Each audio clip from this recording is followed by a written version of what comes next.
Palindromic number is a number that reads the same when the order of its digits is reversed, such as 131 or 27572. And palindromes in general are then also words that read the same forwards and backwards, like race car. So we're asked for the difference between the largest and smallest 5-digit palindromic numbers that are both multiples of 45. Now, for them to be multiples of 45, we need them to be multiples of 5 and 9. So if I look at the 5 bit to start with, numbers are divisible by 5 if they end in a 0 or a 5, but they can't end in a 0 because then I'd get a 0 here and I wouldn't have a 5-digit number. So actually, both of my numbers must begin and end in a 5. That makes them palindromic, and that makes them a multiple of 5. Now it's just a case of making sure they're multiples of 9. There's a divisibility rule for 9. It's when you add the digits up, it also needs to be a multiple of 9.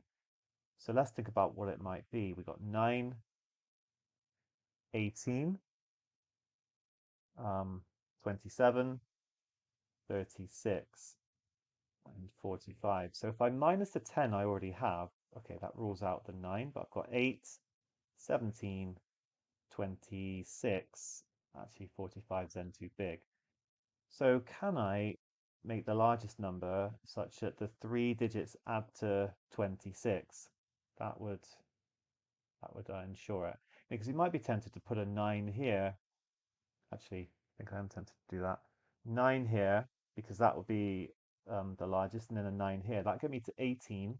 So if I put an 8 here, yeah, that's going to be the largest 5-digit palindromic number that's a multiple of 45. I managed to get that 26, and then I just want the 8 for the other one. So to make it as small as possible, I need to put a 0 here, and then I'll put an 8 here.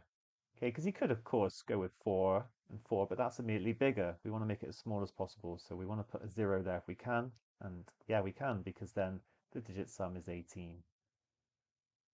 And we found the two numbers, these largest and smallest, so I just need to subtract them. And we're going to get 9,090. Well done.